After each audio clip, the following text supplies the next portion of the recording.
Hear the latest reporting and analysis on the big stories of the day on the Daybreak Insider podcast. It's top-notch reporting from SRN News, along with the sharpest insight from Hugh Hewitt, Mike Gallagher, Dennis Prager, Sebastian Gorka, and the voices of townhall.com. The Daybreak Insider podcast. It's your first look at today's top stories. Available at Apple Podcasts, Spotify, Google, and at SalemPodcastNetwork.com. Tired of dealing with vein disease? Have your symptoms gotten worse? Oh, these spider veins are ugly. My legs and ankles are always swollen. My legs are tired of standing all day. While some symptoms can be managed by lifestyle changes, other factors are out of your control. Get help from the experts at Vein Clinics of Hawaii. To learn more about your treatment options, call 427-5565 or visit veinclinicsofhawaii.com. Aloha, Hawaii! It's time for the Vein Clinics of Hawaii radio show. Their team's approach to diagnosing problems and developing solutions and treatment plans are beyond compare. So let's get started with your host of the show, Mike Buck, and Medical Director, Dr. Randall Juleff of the Vein Clinics of Hawaii. Well, welcome aboard. Glad you can join us. As a matter of fact, we've done almost been climbing up the ladder a whole bunch of these shows, and today's show is a real good one because when we talk about varicose veins, and it conjures up all kinds of different things and different people and different stages, and as if we've learned from Dr. Juleff over the time that we've been doing the show, there's any number of stages of this. And today, which I really love, is we're going to talk about 3 different case studies of varicose veins. And these are the kind of folks that see the veinclinicshawaii.com all the time. And if you're going to be one of those today, it's going to be because you're going to learn some stuff that we hope is valuable to you. So nice to see you again, Doc. Thank you. Good to be here. You know, it is sort of interesting because I do know that if you have there's a toothache and there's a toothache, right? There's one that makes you scream. Mm-hmm. And one that you can't scream because it's so sore. And I'm guessing the same thing with varicose veins in that you've explained, over the past couple of years of shows, that what we're doing is something, this is a progressive disease, that it starts and it goes along.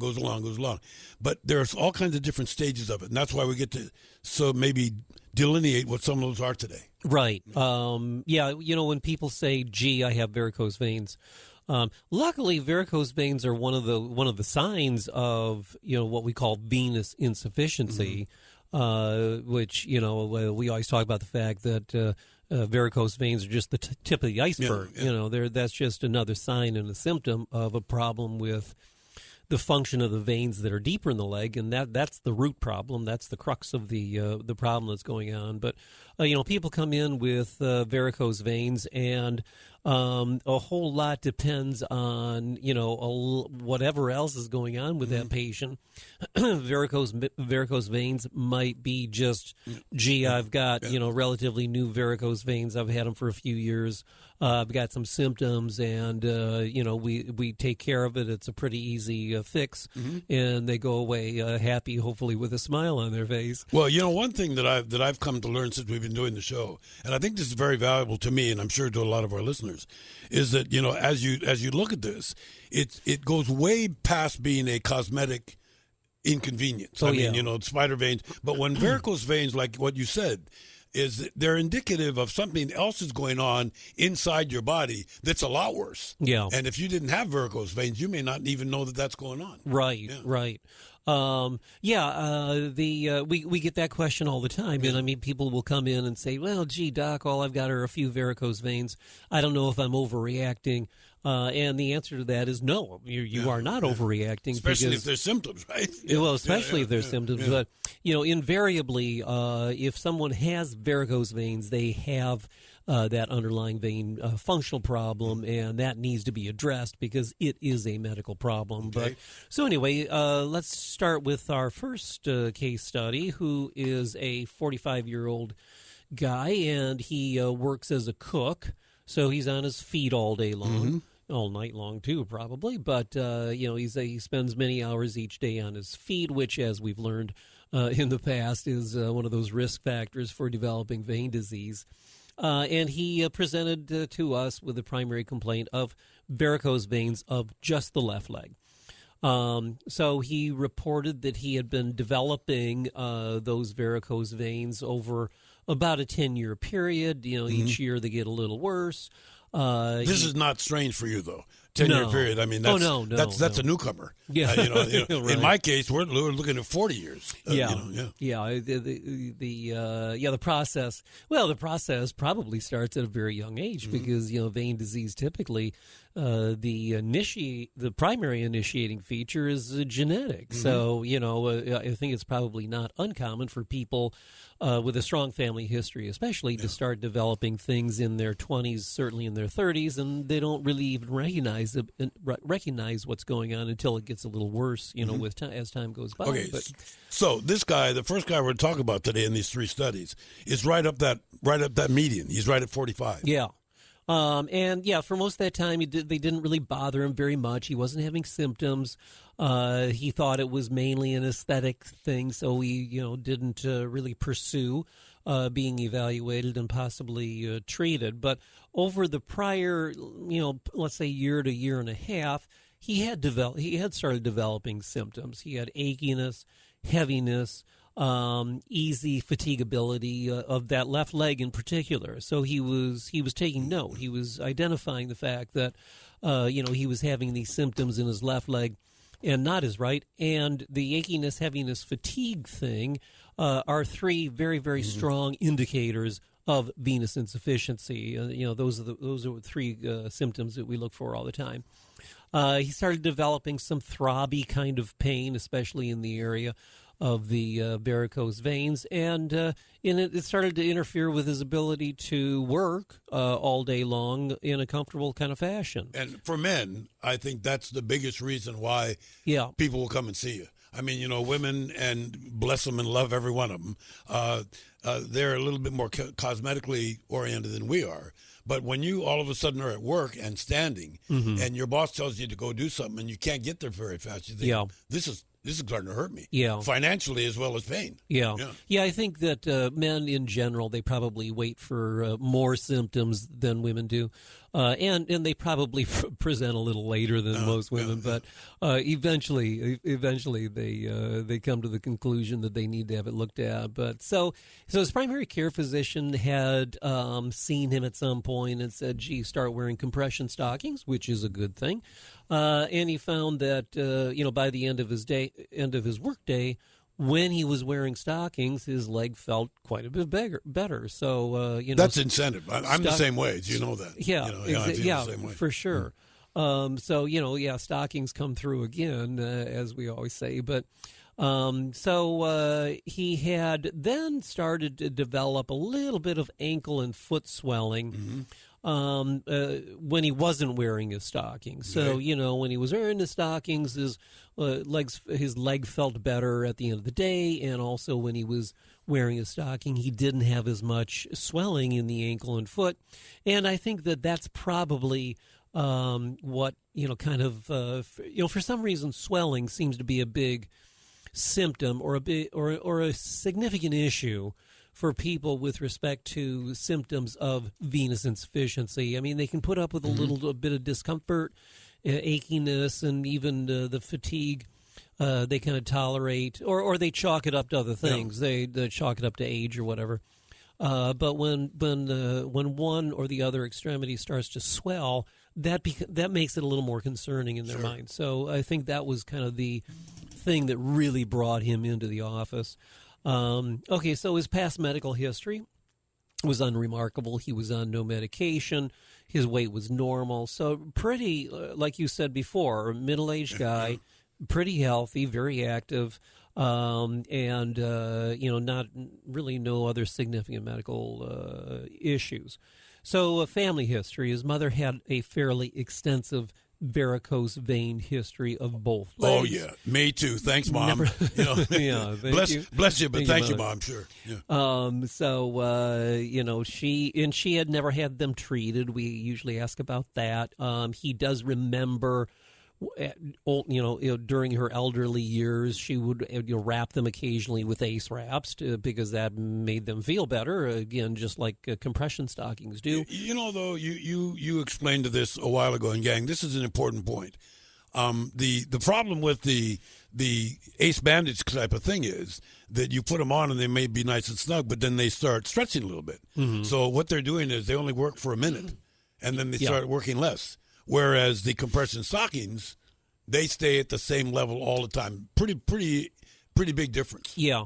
I think for sure ACE wraps are nowhere near as resilient and long-lasting as a good pair of compression stockings.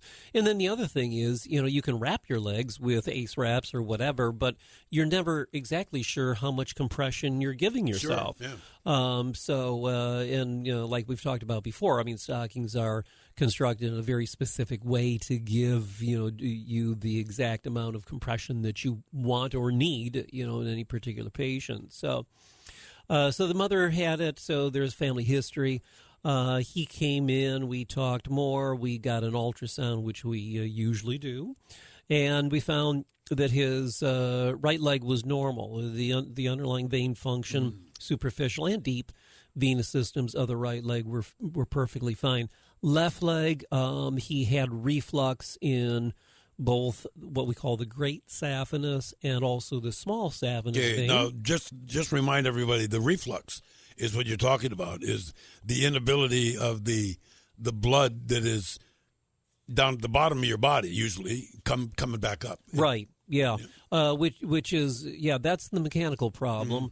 That exists when people have venous insufficiency, and that is that veins in our legs have one-way valves that keeps the blood moving in the right direction, which is upward, and those valves fail. And incidentally, the propensity for those valves to fail, that's the thing that we inherit. That's the genetic component. So, but is it real quickie also? Yeah.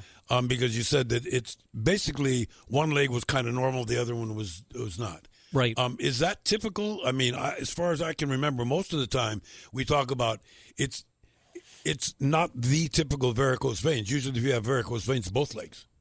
Well, yes and no. We often see people come in with non-symmetric or asymmetric findings in their legs. They may both legs might have. They may even have the same amount of venous insufficiency in their superficial or even deep venous system, and it's not unusual for one leg to be a fair bit worse than the other. Okay, gotcha. Now, why that is, I don't know. It probably has to do with how one leg works more or less than the other, and when you're right-footed, left-footed, right-handed, left-handed. Yeah, whatever, and what activities, their daily lifestyle, et cetera. So, but that is not uncommon at all. Where we see that, and for whatever reason, again, one leg is a little further ahead in the timeline of the whole process. But and usually. They are symmetric in that, both legs still have that propensity to develop venous insufficiency because the genetic influence on one leg is the same as the other. So eventually they will probably develop those problems. But, again, it's not unusual for them to come with one leg looking quite a bit worse than the other. But so the ultrasound showed reflux in the two main veins of the what we call the superficial venous system. There's two systems of veins in the legs, superficial and deep. His deep system looked fine, which is what we see in most people, which is good because we can treat that a little more easily. And the ultrasound showed no other abnormalities. So what did we do? Well, for this guy, it was pretty straightforward. We did what we call endovenous ablation on the two saphenous veins, the great and the small saphenous vein, and we used a radio frequency device. Radio frequency is just an energy source. And when we say endovenous ablation, we mean that we're closing that vein down. We're ablating the vein. We do that with heat. That's what the radio frequency catheter generates. It generates heat, so we heat up the inside of the vein. The vein closes down. So we're sort of cauterizing the vein from the inside. Now, why do we do that? Well, we do that because when we close the vein down, it stops that abnormal flow pattern. If the vein is closed, it can no longer, the blood can no longer go in the wrong direction. And it also forces the body to reroute the blood to normal veins. So, so that's really what we're doing. We're forcing the body to reroute blood to normal veins so that the normal vein will send it back up to the heart the way that it should. And, gang, the thing that I find spectacular, especially if, and many, many, many of you listeners we know have got vein issues from an earlier generation or two. And the treatment and the diagnoses and everything is dramatically changed. And when you talk about this ablation, I think it's fascinating to let people know that you have this tiny little wire that goes right up that vein. Right. And up to where it's needed, and then the heat is applied, and it does its thing. Yeah. Now, and this used to be, if you're going to get rid of that vein, a surgery where you had to cut and pull and move and this thing. You put the little wire up there, you heat it up, and it's gone. Yeah. That we do that in the office, and it's a 30-minute procedure, and people leave the office and go on with their day. As opposed to, what we used to do is what's called surgical vein stripping, and people came in the hospital. They were there for 2 or 3 days. They had a general anesthetic and a lot of incisions and healing and stuff. So, the process has been improved pretty significantly. But so that's what we did ablation for the two underlying problems. That's the root cause. But we then get rid of the varicose veins by doing something that we call ambulatory microphobectomy, and that's just a fancy term that means that we extract those bulgy veins. Now, we used to again make big incisions. We don't anymore. We make just little, small, very very small, tiny little needle puncture sites, and through those puncture sites, we have special instruments. We go in and we extract the varicose veins. They come out in segments, which is not a problem. I wish they would kind of like pull out like a long piece of spaghetti. Yeah, I was hoping for that too when I had mine done. Didn't work that way. But by the same token, every single instrument, every single technology that's used now is so dramatically changed. Because I remember my mom, she would go through, like, her stomach would be upset for a week before her visit to the doctor, just because it was just so uncomfortable. And then later on, just before she passed away, and she had some work done, in her late 80s, no problem. Right. Using the newer technique. Yeah, she couldn't believe it. Yeah.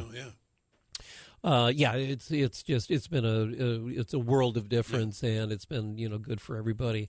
So that's it. We ablate the underlying problem. We do microphobectomy to get rid of the varicose veins, and that gives you that eliminates the underlying pathophysiology, which is the reflux in those saphenous veins, and it gets rid of the superficial.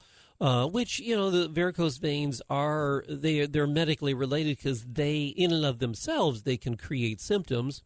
Yep. Number one. Number two, if you don't remove them, in my mind, now some people don't. Some people who treat this problem leave varicose veins behind. They might ablate those saphenous veins, but they leave the varicose veins behind, and in hope that they go away. Well, they in my mind, they never really do completely go away, and they can create problems.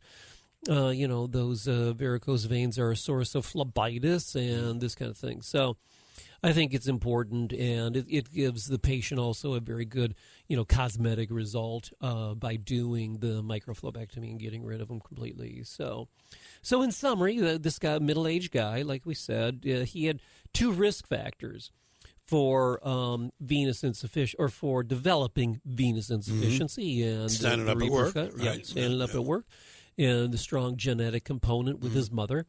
What was his clinical stage? We talk about the SEEP classification. He was symptomatically moving, from a C2 to a C3. C6 being the worst. C6 being the worst. And C3 indicates that the patient has swelling. And he was starting to have that. So he was kind of early stage 3, which is a good time to get treated, because, again, like you mentioned before, venous insufficiency and venous disease, it's a progressive process. Mm-hmm. If you don't stop the process, it will slowly get worse with time. And, C3 is swelling. C4 and above now has to do with skin problems, and we don't want the patient getting into that situation. We're going to talk about that more with our other two patients. So treatment, fairly straightforward. He did fine. He had a good result, fairly complete resolution of his symptoms. He many people work through these procedures. Mm-hmm. Many people who don't want to miss work, they don't have to. If they don't want to, I think this guy missed a day or two at the most. People will have a tiny little bit of discomfort for a little while afterward, but that goes away in 6-8 weeks. And when I say a little bit of discomfort, is very, very minor. They can certainly work and do normal activities. Yeah, I can testify to that because the first days, there's a little discomfort. After that, it's minimal. And then it takes a while to go away, but it does go away. Yeah, I right, like that. Right. Of course, with him, we advised him to wear, get in the habit of wearing compression stockings. And, what I tell pretty much, most of our patients, almost all of our patients, is that even after they get treated, it's a good idea to incorporate compression in one way or another into their daily activities. And, for those people that are working, that work day to day, that's a perfect kind of thing to incorporate is wear compression during the work day, whatever days those are. And, it's just a knee-high compression does the job, especially for someone like him who, he works as a cook. He's on his feet all day long. He has to have compression. And on both legs, you said. Yeah, both legs. That will protect the work that he's had done on the left leg in this case. It will also hopefully delay and very possibly avoid him having these kind of problems in the other leg, with time. Mm-hmm. Now, again, the genetic influence of it that any one person has is the same in both legs. And, is it likely that he will develop something in that opposite leg, the right leg?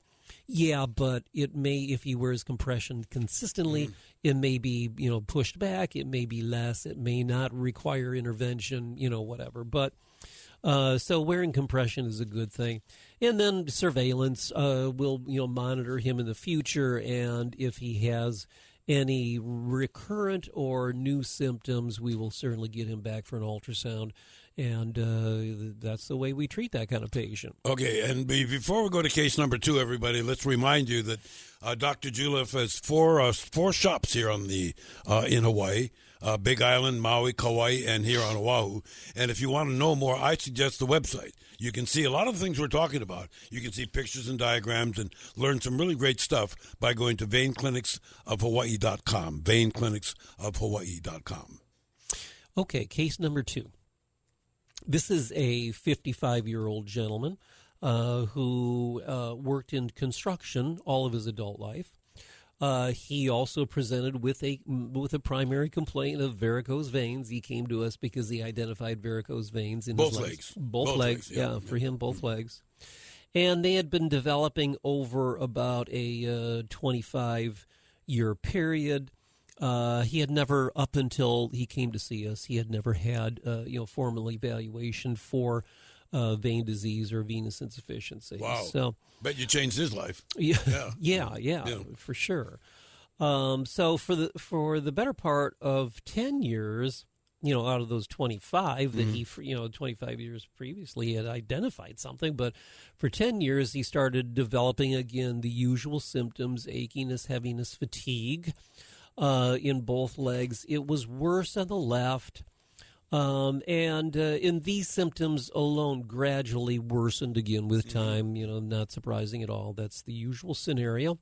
This in particular, the symptoms continued to get a fair bit worse on the left. So he was, growing more and more concerned. So for a couple years, symptoms were starting to interfere with his ability to work. So, again, that kind of, that's sort of that's the little silent alarm that starts going off. That's a warning sign. He had not tried compression, when he had come to see us. So he was just kind of, working day in and day out, and just tolerating, the symptoms that he was having.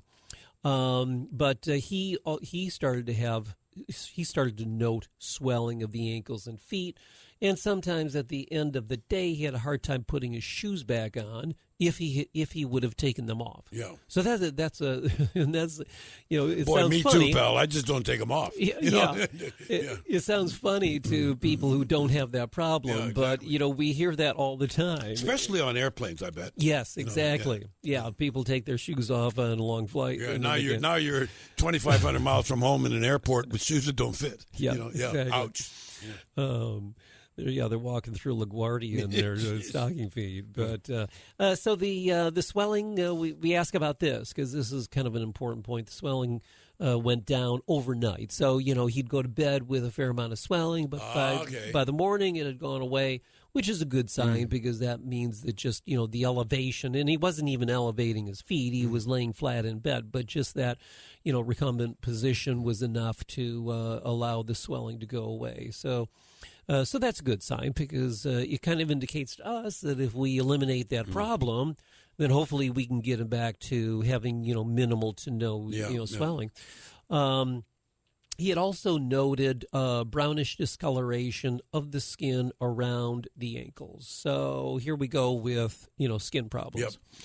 And like we mentioned before, C3 is swelling, but when we start to have discoloration of the skin and other problems, we get into that higher echelon of the clinical classification, which is C4 and above. So that's always a bad sign. We don't want that to happen. But plenty of people come in with skin changes.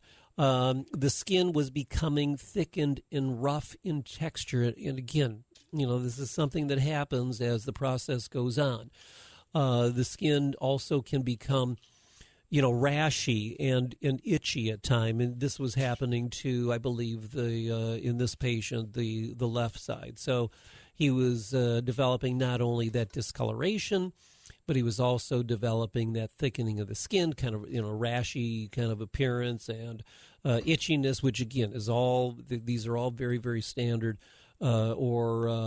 recognized symptoms for venous insufficiency.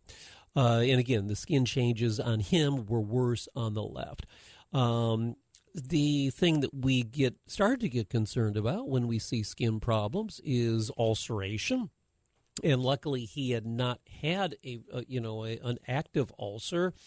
However, he had noticed that whenever he would scratch himself, or if he had a little injury to the skin for whatever reason, whether it was at work or, working out in the yard or whatever, he had started to notice that it was taking him longer to heal those things. Mm-hmm. So they would heal, but they took a longer period of time. So this guy, again, he's got varicose veins. That's why he came in.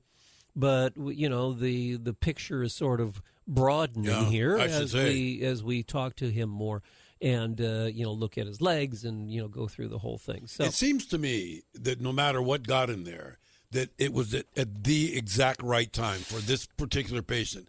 If it maybe 3-6 months later, it would have been considerably worse than it is when you saw him. Absolutely. Yeah, that's what I'm thinking. Absolutely. Yeah. So, that's kind of how I was. If you ignore this, listen, I know there are people out there listening. You guys have got these symptoms, and gals too. And just because we're talking about two guys today doesn't mean we're talking about not girls. This is everybody. And the quicker you say, that might be me. Mm-hmm. I found great comfort, and I'm sure all of your patients do, when it's 6 categories, six stages of disease. Mm-hmm. You need to know where you are. Yeah. and where you're going, and, Sure. and how do you lessen that? How do you put more time in that, or how do you deal with it? Yeah. I think you're right. I think the people do have a certain amount of I know. I'm certain of it. And we have plenty of people. Although these 3 patients we're talking about today, they came in because they had varicose veins. But a lot of people come in and they're not sure what they have. They're not sure what the problem is. And when we're able to define it for them completely with our evaluation, the ultrasound, and we give them kind of that the idea of that clinical spectrum in classification, and I think that they do feel better for sure. Yeah. So this, as far as the past medical history, he had this patient had high blood pressure. Otherwise, he was healthy. He was slightly overweight. But certainly, aren't we all? He would, he was not morbidly obese, but he had a few extra pounds. But by the way, gang, Doc knows I was morbidly obese, and I know the big difference now being. Okay, I might be 5 pounds heavier than I should be, and you might be 1 pound heavier than you should be because you're in good shape. But it's great to know that when you can correct one thing, when you can deal with one thing, it has impact on others. Like this guy being real. If he was morbidly obese, we'd be talking about different symptoms and different practice and different treatment. Mm-hmm. Yeah, for sure. So he his family history. Yeah, father. Actually, this guy, both of his parents had venous disease. Yeah. So his father had varicose veins. But he didn't recall that he had other, his legs otherwise looked fairly normal, as the patient remembered. The mother did have varicose veins and some discoloration, but the patient remembered that the mother had a fair amount of swelling that she dealt with, over the years. Neither parent was ever treated, but so this guy, unfortunately. He's got a double whammy. Yeah. He's got his mother and his father, so he can thank both of them. We did the ultrasound, and on the left we saw axial reflux. We say axial, which means that there was reflux throughout the entire length of the vein, the great saphenous vein. There was also on the left, unfortunately for this guy, he also had deep venous reflux in the what are called the femoral and palpiteal veins. Those are just 2 major, veins. Those are the big ones, way inside. Yeah, right? Those are deep, and they're bigger and they carry more blood. Now on the right side, he had reflux in both the great saphenous and the small saphenous. But those are both, the superficial venous system, but. The fact that on the left, which was his worst leg, clinically it was worse, he had superficial reflux as well as deep reflux, and that was really the reason why he was having more symptoms on that left side, that deep reflux. And it was fairly extensive. Sometimes we see a little bit of deep reflux that kind of coexists with superficial reflux, and when we correct the superficial, that focal deep reflux may go away. But this guy had definitely a fairly extensive amount of deep venous reflux. So how are we going to treat him? Well, similar to the first patient. On the left side, we're going to do endovenous ablation of that great saphenous vein. It was just one superficial vein in the left leg that was problematic. We treated that, and then we did, again, microphobectomy of the varicose veins. We also did what's called ultrasound-guided sclerotherapy, which, sometimes often we incorporate that into our treatment plan, and that just means that we use the ultrasound machine to identify sort of secondary branches off of those saphenous veins, and we inject them to kind of bring about a more complete closure of the saphenous system that's not functioning well. So that was the left side. We did phlebectomy to get rid of the varicose veins. On the right side, we did endovenous ablation of both the great saphenous and small saphenous, as well as phlebectomy of the varicose veins and ultrasound-guided sclero. So what about the deep venous reflux? Well, unfortunately, do we have surgical procedures to address deep venous reflux? Well, yeah, we do. Unfortunately, they're not as reliable. Yeah, I was going to say it's a pretty big deal. I would imagine as the procedures that we have to correct superficial venous reflux. There are potential complications that go along with those procedures. Sometimes the procedures are not real durable. So some people we're going to treat, some people we aren't. And in this guy, probably what we're going to do is we're going to see how he responds to our treatment that we've done. We're going to see how we can control the swelling, because that's really the the crux of his problem with respect to this left leg, especially because he had more swelling in the left side. Is control of that swelling. The swelling that persists because of the deep venous reflux, the swelling that persists, can create problems in the future. Again, primarily with the skin, and we don't want him, progressing with the the skin problems that he was having. So, we're going to rely very heavily on compression.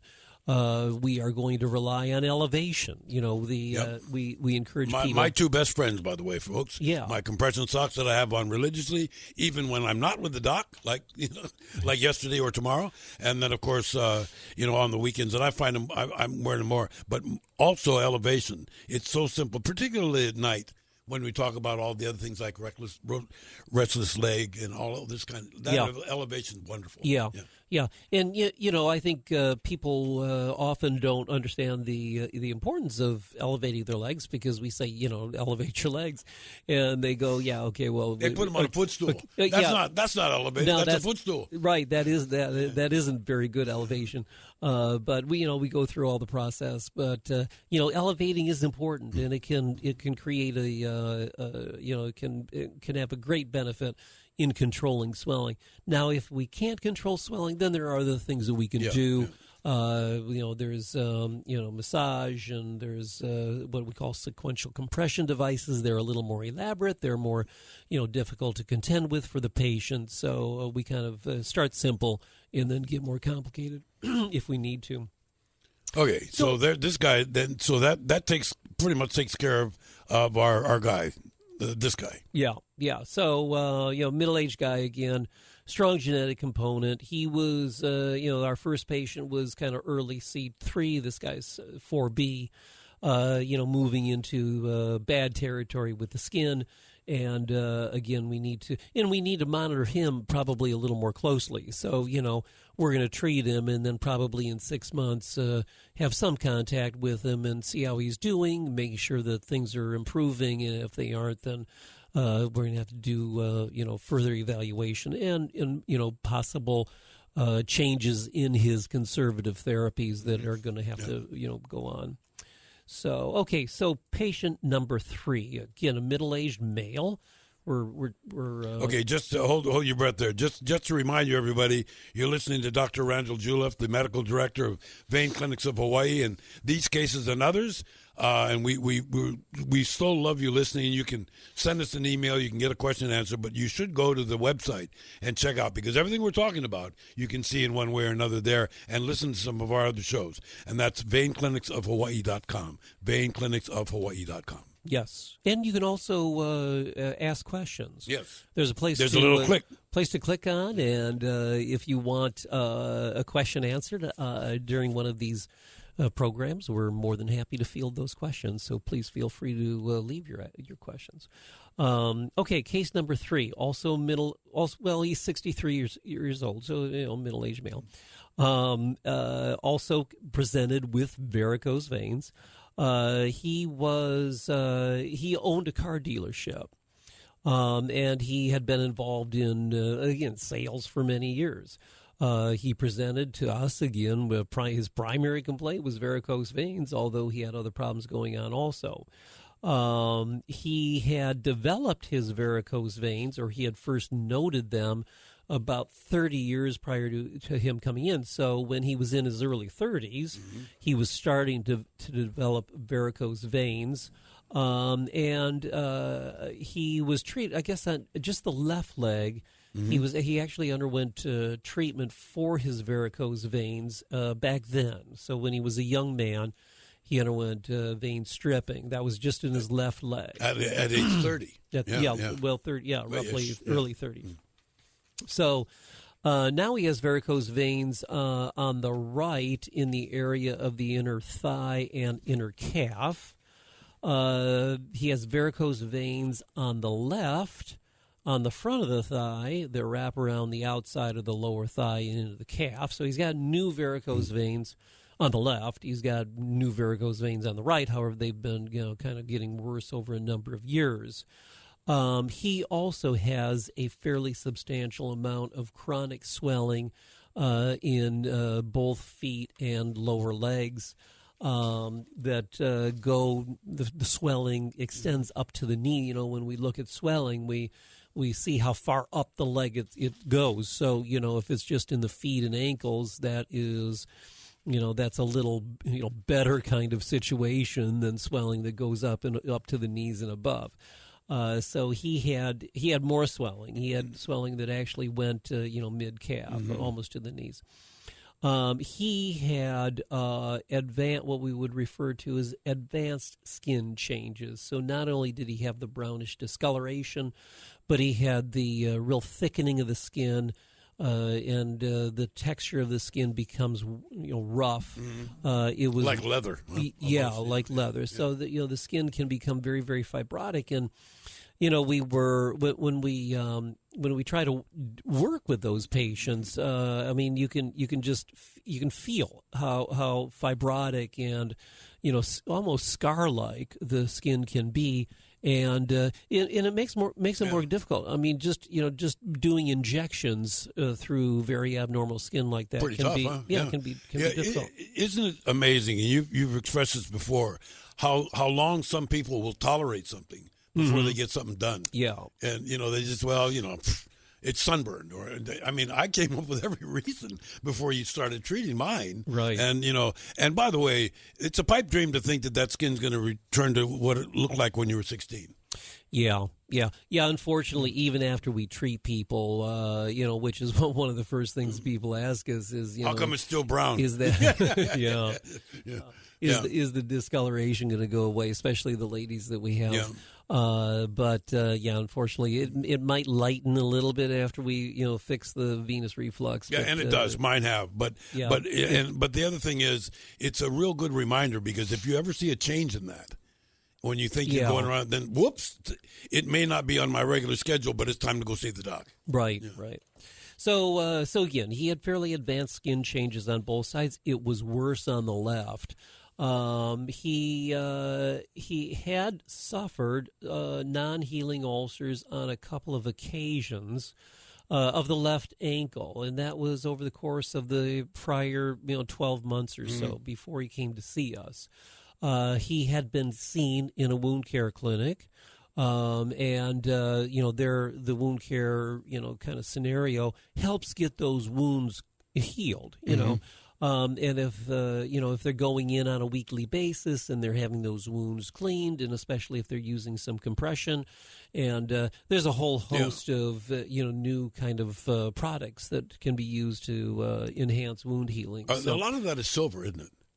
That's amazing. A fair bit is silver-based. It's amazing to me. A fair amount of silver-based. But so he'd gone to the wound care clinic and it got healed. So that was encouraging for him. Sure. Although he was never, really confronting the underlying, the root problem of what was going on here. But. And he also had some dermatitis, so he had some rashy kind of things that was going on in the lower leg too, on both sides. So he would be getting back to our classification system. He was a C6. When he had these active ulcers, he would have been C6. Sure. That's the worst level. Right now, he was C5 because those ulcers had healed. That's where I am. I'm C5. Yes. I'm C5. I mean, I'm not really proud of it, but I know what it is. Sure. And I know that the next place is not where I want to be. Right. So you have to be proactive and do what you can to do the right thing with the compression and everything. And then you got to get to your ultrasound once or twice a year. Then you got to get it fixed. Yeah, right. Stay on top of that. But so past medical history, he had high blood pressure. He had diabetes. He was on medication for cholesterol, which is not unusual. But he was also fairly obese. He was about 50 pounds overweight. So that's going to kind of enhance the problem.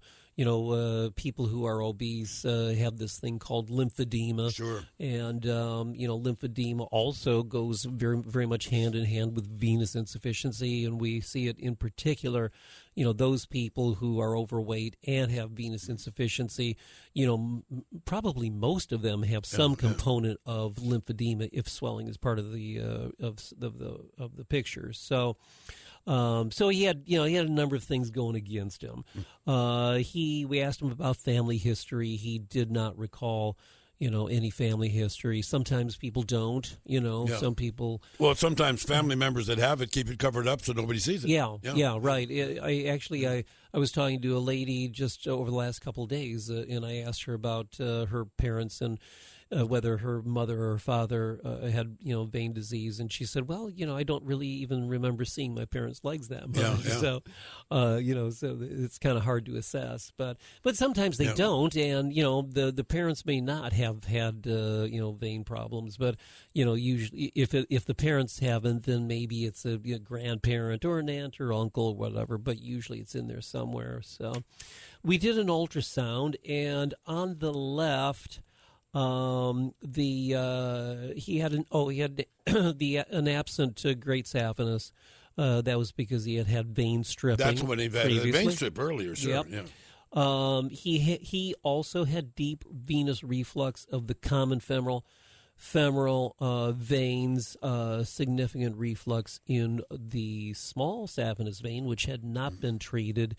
And he had reflux in what is called the anterior accessory vein.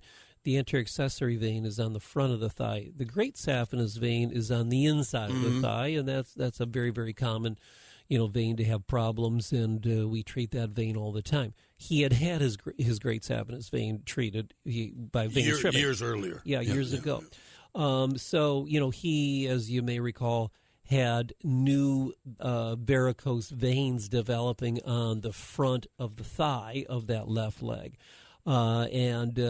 Usually when people, even if they're treated with more modern techniques for venous insufficiency, if a number of years later they start to develop varicose veins, usually there's a reason. It's not just that boom they started to develop new varicose veins.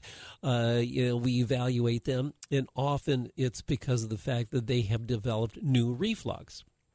And we see that all the time. Again, it's kind of that genetic influence that just continues over time. So he had this anterior accessory vein on the left that had started to reflux, and that was the primary reason why he had the new varicose complex on the front of the thigh that I had mentioned before. So on the right, he had significant reflux in the great saphenous vein.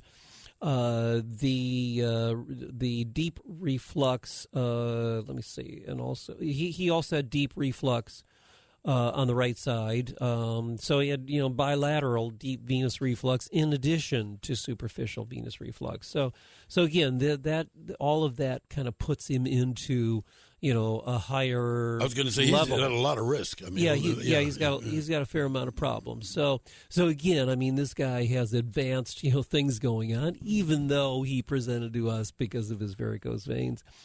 So how are we going to treat him? Well, we're going to do endovenous ablation of the refluxing superficial veins. That's the right great saphenous vein, the left anterior accessory, and the left small saphenous vein. we're going to do microphobectomy for the varicose veins, ultrasound guided, and then in this guy in particular, compression. Yeah, the three, painting. The three most important things about painting is prep, and the most important thing about venous disease is compression. Incidentally, I think this is kind of neat, and I'll tell you why. Because when you start taking a look at that, how you're going to treat it.